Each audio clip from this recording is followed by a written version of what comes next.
ইসলামের মূল বিষয় যেগুলোর সঙ্গে রাষ্ট্র পরিচালনার সম্পর্ক, যেগুলোর সঙ্গে অর্থ ব্যবস্থার সম্পর্ক, যেগুলোর সঙ্গে বিচার ব্যবস্থার সম্পর্ক, যেগুলোর সঙ্গে প্রশাসনের সম্পর্ক, যেগুলোর সঙ্গে আইন কানুনের সম্পর্ক, এগুলো নিয়ে কোনো ধারার আলেমদের মধ্যে ভিন্নতা নাই। তাহলে যেটাতে ভিন্নতা সেটা থাক না, যেখানে ভিন্নতা নাই সেটাকে কেন্দ্র করেও সবাই যদি ঐক্যবদ্ধ হতে পারতো, এই দেশে ইসলামের জাগরণ কেউ ঠেকাতে পারতো না। মনে রাখবেন, আমাদের উপর তো কিছুটা সুদিন এসেছে, তাই না? আলহামদুলিল্লাহ। এই যেমন আজকে যে এই আয়োজনটা হচ্ছে, আমার সামনে আপনারা এত মানুষ বসা, আমরাও ঢাকা থেকে আসলাম। বিগত সময়ে তো এটা কল্পনাও করা যেত না। আমি তো উত্তরবঙ্গে আসা একরকম ছেড়েই দিয়েছিলাম। কেন? কারণ রংপুর জুম্মাপাড়া মাদ্রাসার মাহফিল আমার দাওয়াত ছিল, তার মানে ওই অঞ্চলে সবচাইতে বড় প্রতিষ্ঠান। সৈয়দপুর এয়ারপোর্টে এসে নামলাম, আমাকে ঘেরাও করে ফেলা হলো। আমাকে প্রশাসনের পক্ষ থেকে জানানো হলো, জাস্ট এয়ারপোর্ট যদি ক্রস করেন সঙ্গে সঙ্গে আপনাকে ধরে জেলে দিয়ে দেওয়া হবে। আর যদি জেলে যেতে না চান, আর একটা নিজের পকেটের পয়সায় টিকিট কেটে তাড়াতাড়ি ঢাকা ফেরেন। যতক্ষণ ঢাকা এয়ারপোর্ট থেকে বের না হবেন, আমাদের লোকেরা আপনাকে ফলো করবে, আমরা কিন্তু আপনার পিছু ছাড়ছি না। কত চেষ্টা করলো মাদ্রাসা কর্তৃপক্ষ এবং আরো বিভিন্ন নেতৃবৃন্দ, কত চেষ্টা করলো, কোনো লাভ হলো না, চলে যেতে হলো একবার, এরপর আরো একবার বাধার শিকার, আরো একবার। এক পর্যায়ে মন থেকে আশাই ছেড়ে দিলাম, থাক, উত্তরবঙ্গে যাবোই না। এই জন্য দেখবেন উত্তরবঙ্গে আমি কিন্তু খুব বেশি আসা হয়নি। এমনকি বগুড়ার মাটিতে প্রথম আমি কথা বলছি, এর আগে বগুড়ার মাটিতেও আমার দাঁড়িয়ে কথা বলা হয়নি। তো যার কারণে বিগত সময়ে তেমন একটা হালত ছিল। এখন তো আলহামদুলিল্লাহ হাজার হাজার মানুষ বসে একসাথে প্রোগ্রাম করছি। কিন্তু মনে রাখবেন, এটাই কিন্তু শেষ দিন না। যদি ভাবেন আর কখনো মনে হয় বাধা আসবে না, আর কখনো মনে হয় চাপ আসবে না, আপনি ভুলের ভেতরে আছেন। কেন জানেন? আমি যে ছোট ছোট 2-3টা হাদিস শুনালেই বুঝতে পারবেন। খোলেন সহিহ বুখারী। আল্লাহ রাসূল সাল্লাল্লাহু আলাইহি ওয়াসাল্লাম স্পষ্ট জানিয়েছেন, লা ইয়াতি আলাইকুম জামান ইল্লা ওয়াল্লাযী বা'দাহু শাররুম মিন। তোমাদের উপর যে যুগে আসুক না কেন, প্রত্যেক পরের সময়টা আগের সময়ের চাইতে খারাপ হবে। আল্লাহ রাসূল সত্য বলেছেন না মিথ্যা বলেছেন? সঠিক বলেছেন না ভুল বলেছেন? এখন বলবেন কেন কেন, আগের চাইতে তো একটু ভালো আসলো, এই যে আগে সেমিনার করতে পারতাম না এখন করছি না। এর ব্যাখ্যা, সুন্দর ব্যাখ্যা, আপনি ফাথুল বারী খুললেও পেয়ে যাবেন, সহিহ বুখারীর ব্যাখ্যা গ্রন্থ। সুন্দর ব্যাখ্যা হলো, আল্লাহ রাব্বুল আলামিন মাঝে মাঝে শ্বাস ফেলার জন্য একটু টাইম দেন। ওই খেলাও যেমন পুরা টাইম টানা হয় না, মাঝে হালকা হালকা ব্রেক দেয়, যে একটু পানি খাও, একটু রেস্ট করো, একটু শ্বাসটা স্বাভাবিক করো, এরপর আবার খেলা হবে। একইভাবে ভাববেন না খেলা হবে হুঙ্কার দিয়ে নেতাজি পালিয়েছে, সামনে আর কেউ খেলতে নামবে না। না, খেলাধুলা চলতেই থাকবে। এজন্যই হাজ্জাজ বিন ইউসুফের মতো জালেমের পরেও ওমর বিন আব্দুল আজিজ রাহমাতুল্লাহ আলাইহির যুগ আসে, কিন্তু যুগটা বেশি লম্বা হয় না, মাত্র 2 বছর। ওমর বিন আব্দুল আজিজের শাসন মাত্র 2 বছর।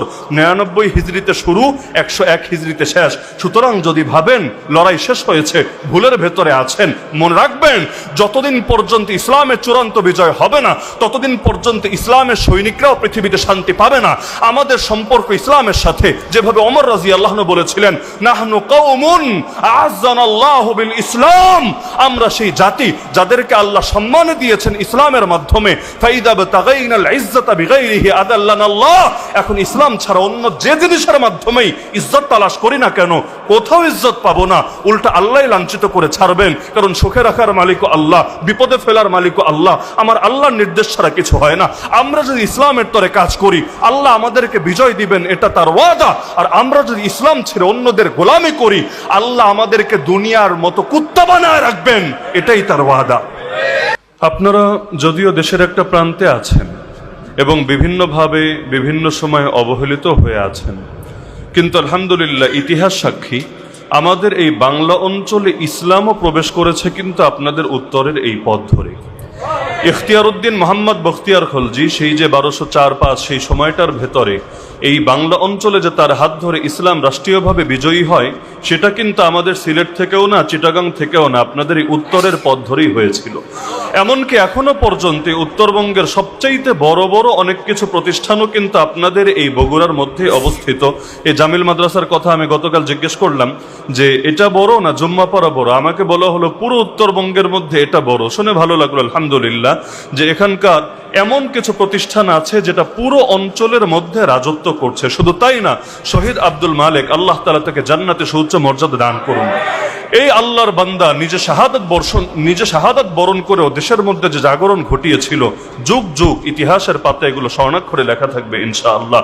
সুতরাং আমরা আশাবাদী, অতীতেও যেভাবে এই অঞ্চল হয়ে বাংলার ভেতরে ইসলাম বিজয়ী হয়েছে, আগামী দিনেও ইনশাআল্লাহ আপনাদের হাত ধরে এই বাংলার জমিনে ইসলামের পতাকা আবারও সমুন্নত হবে। আমার সামনে আপনারা যারা রয়েছেন, আল্লাহ এবং তার রাসূলের ঘোষণা অনুসারেই আপনারা হলেন সৃষ্টির ভেতরে সবচাইতে শ্রেষ্ঠ। আল্লাহ রাসূল বলেন, খায়রুকুম মান তাআল্লামাল কুরআনা ওয়া আল্লামাহ, তোমাদের মধ্যে সর্বোত্তম সে যে কোরআনের জ্ঞান নিজেও শিখেছে এবং মানুষকেও শিক্ষাদান করেছে। এমনকি কোরআনের জ্ঞান তো সেই জ্ঞান, আল্লাহ বলছেন আর রহমান আল্লামাল কোরআন খালাকাল ইনসান, মানুষ সৃষ্টির চাইতেও আমার আল্লাহ যেই জিনিসটাকে আগে উল্লেখ করলেন সেটা হলো কোরআনের ইলম, কোরআনের জ্ঞান। এমনকি মানব জাতির মর্যাদা বেড়েছে কি কারণে? ফেরেশতাদেরকে পর্যন্ত আল্লাহ নির্দেশ দিলেন মানুষকে সেজদা দাও, আদমকে সেজদা দাও। কেন? এটাও কিন্তু বড় একটা কারণে, ইলমের কারণে। কারণ আল্লাহ তাআলা তাকে এমন কিছু ইলম শিক্ষা দিয়েছিলেন, ফেরেশতাদেরকে বললেন তোমরা এগুলোর নাম, এগুলোর বৃত্তান্ত আমাকে বলো। ফেরেশতারা বলল, আল্লাহ আমরা তো পারবো না, সুবহানাকা লা ইলমা লানা ইল্লা মা আল্লামতানা ইন্নাকা আনতাল আলিমুল হাকিম। কিন্তু আদম আলাইহিস সালামকে জিজ্ঞেস করলেন, তিনি তার ইলমের মাধ্যমে সব বলে দিলেন। আল্লাহ তাআলা ফেরেশতাদেরকে আদেশ দিলেন, উসজুদু লি আদম, তোমরা আদমের প্রতি সম্মান দেখানোর জন্য সিজদা করো। তাহলে এই যে মানব জাতিকে মাসজুদুল মালাইকা বা ফেরেশতাদের সিজদা পাওয়ার উপযুক্ত বানিয়েছিলেন, সেটাও তো ইলমের কারণে। এমনকি যতদিন পর্যন্ত এই পৃথিবীর বুকে ইলম থাকবে, এই দুনিয়াটাও স্বাভাবিকভাবে ফাংশন করবে। ইন্নাল্লাহা লা ইয়াকবিদুল ইলমা ইনতিজাআন ইয়ানতাজিউহু মিনাল ইবাদ ওয়ালাকিন ইয়াকবিদুল ইলমা বিকবদিল উলামা হাত্তা ইযা লাম ইবকি আলিমা ইত্তাখাযান নাস রুউসান জুহালা ফাসুইলু ফাআফতাউ বিগাইরি ইলমিন ফাদাল্লু ওয়া আদাল্লু। আমার আল্লাহ আচমকা ইলম উঠিয়ে নেবেন না। এমন হবে না যে রাতের বেলা ঘুমিয়েছে, বুকটা ভরাই ছিল, সকালে উঠে দেখে বুকটা খালি খালি লাগে। কেন, কি হয়েছে? ভেতর থেকে কোরআনের ইলম, হাদিসের ইলম হারিয়েছে। এমন হবে না, বরং আল্লাহ আলেমদেরকে একে একে উঠিয়ে নেওয়ার মাধ্যমে পৃথিবীর বুকে ইলমের শূন্যতা সৃষ্টি করবে। এক পর্যায়ে এমন আলেমের সংকট দেখা দিবে, মানুষ আর নেতা বানানোর জন্য আলেম খুঁজে পাবে না, সমাধান নেওয়ার জন্য আলেম খুঁজে পাবে না। তখন জাহেলদেরকে, মূর্খদেরকে, গবেটদেরকে নিজেদের নেতা বানিয়ে নিবে। ফলে নিজেরাও পথ হারাবে, গোটা জাতিকে বিপদগামী করবে। এ কারণেই তো আল্লাহ রাসূল জানিয়েছেন আপনাদের মর্যাদা এত বেশি। এমনকি আলেম হওয়া তো পরে, আলেম হওয়ার জন্য একটা বাচ্চাও যখন তার লেখাপড়া শুরু করে, গর্তের পিঁপড়া থেকে সমুদ্রের মাছ পর্যন্ত প্রতিটা জীবজন্তু তার জন্য দোয়া করতে থাকে। এমনকি আসমানের ফেরেশতা পর্যন্ত তাকে সম্মান দিতে থাকে। কেন? দুনিয়ার কত মানুষ দোয়া না করতে পারে, কিন্তু প্রতিটা জীবজন্তু, সে সাগরেই থাকুক, নদীতেই থাকুক, খালবিলেই থাকুক, আর সে স্থলেই থাকুক, কেন দোয়া করে? কারণ আমরা না জানতে পারি, ওরা ভালো করে জানে। এদের বরকতেই, এই ইলমে দ্বীনের চর্চা যারা করছে, এদের বরকতেই দিন টিকে থাকবে। আর দিন টিকে থাকলে দুনিয়া টিকে থাকবে। যেদিন দ্বীনের অস্তিত্ব থাকবে না, সেদিন আর এই পৃথিবীরও কোনো প্রয়োজন থাকবে না। লা তাকুমুস সাআ হাত্তা ইউকালা ফিল আরদি আল্লাহ আল্লাহ। তার মানে আল্লাহ তাআলা আপনাদের মাধ্যমেই এই জমিনের ভেতর শুধু ইলমকে টিকিয়ে রেখেছেন তা না, এই জমিনকেও টিকিয়ে রেখেছেন। এজন্যই তো আল্লাহ রাসূল জানিয়েছেন, আকাশে তারকাদের উপরে চাঁদের মর্যাদা যেমন সাধারণ বুজুর্গদের চাইতে, ইবাদতকারী মানুষদের চাইতেও আলেমদের মর্যাদা এমন। তাহলে এই পরিমাণ মর্যাদা আল্লাহ আপনাদেরকে দিয়েছেন। এমনকি নেতৃত্বের সঙ্গেও ইলমকে সম্পৃক্ত করেছেন। ইউসুফ আলাইহিস সালাম নেতৃত্ব চান নাই? বলবেন নেতৃত্ব আবার চাই কিভাবে? আরে ভাই, আল্লাহ তো দোয়াই শিখিয়েছেন আমাদেরকে, রব্বানা হাবলানা মিন আজওয়াজিনা ওয়া যুররিয়াতিনা কুররাতা আয়ুন, এরপর ওয়াজআলনা লিল মুত্তাকিনা ইমামা। হে আল্লাহ, আমাদেরকে মুত্তাকিদের ইমাম বানিয়ে দেন। ইমাম মানে কি? হ্যাঁ, বাংলাদেশে থাকতে থাকতে আবার ইমাম অর্থ ভুলে যায়েন না, কারণ বাংলাদেশে তো ইমাম মানে হয়ে গেছে কর্মচারী। ইমাম মানে হয়ে গেছে কর্মচারী, কমিটির যেভাবে মনে চাইবে সেভাবে নাচাবে। কোনো কথা যদি স্বার্থে আঘাত লাগে সঙ্গে সঙ্গে চাকরি নট করে দিবে। যার কারণে নদীর পাড়ের বাড়ির যেমন কোনো গ্যারান্টি থাকে না, একইভাবে গাভিন গাই বাচ্চা দেওয়ার টাইম চলে এসেছে, গ্যারান্টি নাই কখন দিবে কখন দিবে না। একইভাবে কোনো মসজিদ ইমাম যদি 10 বছর 20 বছরও থাকে, আপনি তার রুমে গেলে বেশি মালসামানা খুঁজে পাবেন না। আমার অভিজ্ঞতা আমি বলি, সারা বাংলাদেশেই তো কম বেশি ঘুরি, মাঝে মাঝে ইমাম সাহেবরা দেখলে মসজিদে একটু রুমে নিয়ে যায়, হুজুর একটু 2 মিনিট বসেন, একটু চা নাস্তা খেয়ে যান। ওই রুমে গেলে দেখি বেশি মালসামানা নাই। যদি জিজ্ঞেস করি ইমাম সাহেব মসজিদে কয় বছর, কেউ বলে 5 বছর, কেউ 10 বছর, কেউ 20 বছর। আচ্ছা সুবহানাল্লাহ, এতকাল থাকলেন, তাহলে মাল সামানে এত কম কেন? এর মধ্যে চকিটা তো মসজিদেরই দেওয়া, তার নিজের কেনা না। আবার আরো যা কিছু আছে, বড় একটা অংশ মসজিদের দেওয়া, তার নিজের যা আছে এগুলো গুছাতে বেশি থেকে বেশি 10 মিনিট লাগবে, এর চাইতে বেশি লাগার কথা না। তাহলে আপনি এত কম মাল সামানা নিয়ে আছেন কেন? জবাব দেয়, সকালেও তো জানি না বিকেলে থাকতে পারবো কিনা, বিকেলেও তো জানি না রাত পর্যন্ত রিজিক থাকবে কিনা, এমনকি শুক্রবার জুম্মা পড়ানোর সময়ও জানি না আসর নামাজটা এখানে পড়তে পারবো কিনা। এমনও হয়েছে সুদ নিয়ে বয়ান করার কারণে ইমামের চাকরি নট হয়েছে। কেন? সভাপতি নিজেই সুদের সাথে জড়িত, নিজেই সুদের সাথে জড়িত। এ কারণে সে ভেবেছে হুজুর মনে হয় তার বিরুদ্ধে উস্কানি দিচ্ছে, গ্রুপিং করছে, অন্য একটা গ্রুপকে শক্তিশালী করে দিচ্ছে। এমনকি বাস্তবতা এটাই। এমনকি আলেমদেরকে তো শাখাগত বিষয় নিয়ে গ্রুপে গ্রুপে ভাগ করে রাখে। মজার বিষয়, ইসলামের মূল বিষয় নিয়ে কিন্তু কোনো যুগেই ইখতিলাফ ছিল না। ইসলামের মূল বিষয় নিয়ে ইখতিলাফের সুযোগ কোথায়? আল্লাহ এক, এটা নিয়ে কার ইখতিলাফ আছে? মুহাম্মদ সাল্লাল্লাহু আলাইহি ওয়াসাল্লাম আমাদের রাসূল, এটা নিয়ে কার ইখতিলাফ আছে? কাবা আমাদের কিবলা, এটা নিয়ে কার ইখতিলাফ আছে? এমনকি মূল হালাল হারামের বিধিবিধানে আসেন, সুদী অর্থ ব্যবস্থা চলতে পারে না, কার ইখতিলাফ আছে? ঘুষ দুর্নীতি চলতে পারে না, কার ইখতিলাফ আছে?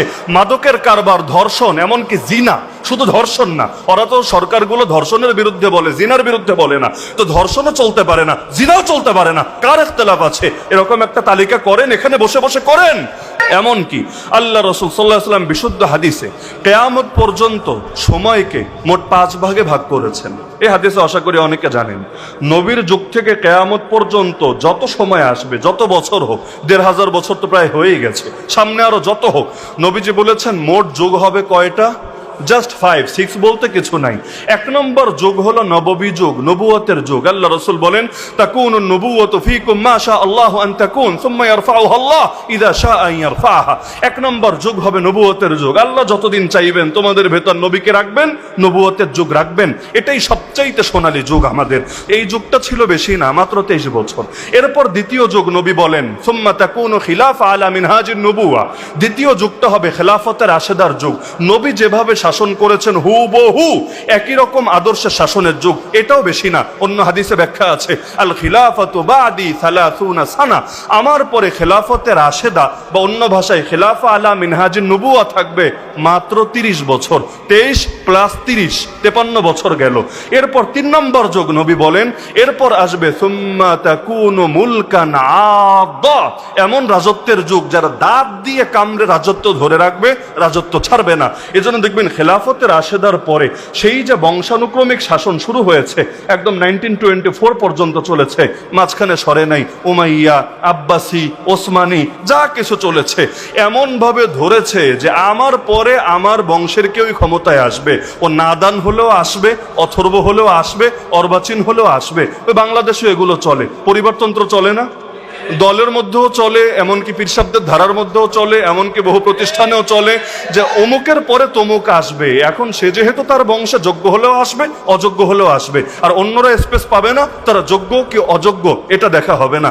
এই ধারা নবী বললেন 3 নম্বর যুগ। কিন্তু এটাও শেষ না, এরপর 4 নম্বর যুগ নবী বলেছেন। 3 নম্বর তাও তো মাশাআল্লাহ রাজতান্ত্রিক ধারা হলেও সবাই খারাপ এমন না, কারণ বংশানুক্রমিক তরিকায়ও যদি নির্বাচিত হয়, এভাবে নির্বাচিত হওয়া ঠিক না, কিন্তু এভাবে যদি নির্বাচিত হয় এর মানে সে অযোগ্য, বিষয়টা এমন না। কারণ ওমর বিন আব্দুল আজিজ তিনিও তো এভাবেই নির্বাচিত হয়েছেন, সম্রাট আওরঙ্গজেব আলমগীর তিনিও তো এভাবেই নির্বাচিত হয়েছেন। ওই পরিবারতন্ত্র যদিও নির্বাচিত হয়েছেন, তো মানুষ হিসেবে ভালোই ছিলেন, শাসনটাও ভালোই করেছেন এবং কোরআন সুন্নাহর ফরমানে জারি রেখেছেন। তো 3 নম্বর পর্যন্ত চলে। কিন্তু 4 নম্বর যুগ নবী বলেছেন, যেই যুগে আমি আছি, যেই যুগে আপনি আছেন, যেই যুগে আমরা সকলে আছি, 4 নম্বর যুগ নবী বলেন সুম্মা তাকুনু মুলকান জাবারিয়া। 4 নম্বর যুগ হবে জুলুমের যুগ, তাগুতি শাসনের যুগ, স্বৈরাচারের যুগ, ফ্যাসিবাদের যুগ, সারা দুনিয়া রক্ত ঝরানোর যুগ। এই যুগের ভেতরে আমরা আছি। এজন্য দেখবেন পৃথিবীর পূর্ব থেকে পশ্চিম, উত্তর থেকে দক্ষিণ, সারা দুনিয়ার দিকে নজর দেন, দেখবেন শুধু রক্ত আর রক্ত আর রক্ত। কার রক্ত? অন্য কোনো জাতির রক্ত না, আমার ভাইয়ের রক্ত, আমার বোনের রক্ত, মুসলিম জাতির রক্ত। আরাকানে তাকান, মুসলমানের রক্ত, কাশ্মীরে তাকান, মুসলমানের রক্ত। এমনকি আপনি সেই মালি, সোমালিয়া, আফ্রিকার কালো কালো দেশগুলোতে তাকান, মুসলমানের রক্ত। ইয়ামান, সিরিয়া এতকাল ধরেছে, মুসলমানের রক্ত। এই যে সারা দুনিয়ায় পৃথিবীর পূর্ব থেকে পশ্চিম, উত্তর থেকে দক্ষিণ শুধু মুসলমানের রক্ত ঝরছে, এটাও আমার নবীর ভবিষ্যৎবাণী। সে 4 নম্বর যুগের